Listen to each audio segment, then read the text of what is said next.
चपल गोपाल जो था वो, उसको भी बड़ी ईर्ष्या थी।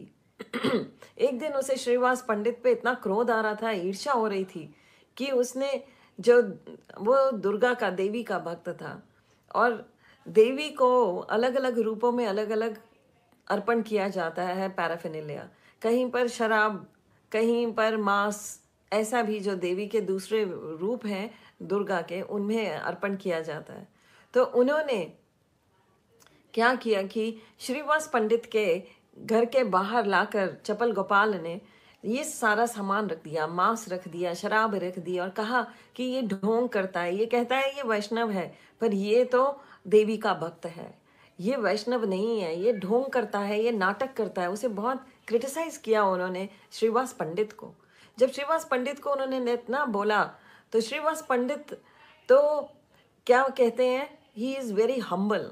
वो बाहर आकर कहते हैं, सब गांव वालों को कहते हैं कि ये ठीक कह रहा है, मैं हूँ ही ऐसा, मैं बहुत ही, मैं ऐसा ही हूँ जैसा ये बता रहे हैं। उन्होंने कुछ नहीं कहा और ऐसा ही कहकर शांत हो गए।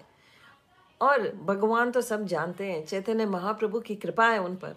और चैतन्य महाप्रभु की कृपा ऐसी हुई कि चपल गोपाल जो है वो कोढ़ से पीड़ित हो गया कुछ ही दिनों में। उसे कोढ़ हो गया, उसका जो कहते हैं कि उसके अंग जो थे वो अब गिरने लग पड़े, उसकी उंगलियां गल गई, गिरने लग पड़ी, तो उसका नाक जो था वो गिरने लगा। तो अब चपल गोपाल जो है रात दिन चैतन्य महाप्रभु के पास ये फरियाद लेकर जाता कि मुझ पे कृपा कीजिए, मेरे को, मुझे ये क्या हो गया है, मुझ पे कृपा कर दीजिए। तब चैतन्य महाप्रभु क्या कहते हैं, जहां तुमने अपराध किया उन्हीं से माफी लेनी होगी। पहुंच जाते हैं चपल गोपाल श्रीवास पंडित के आगे।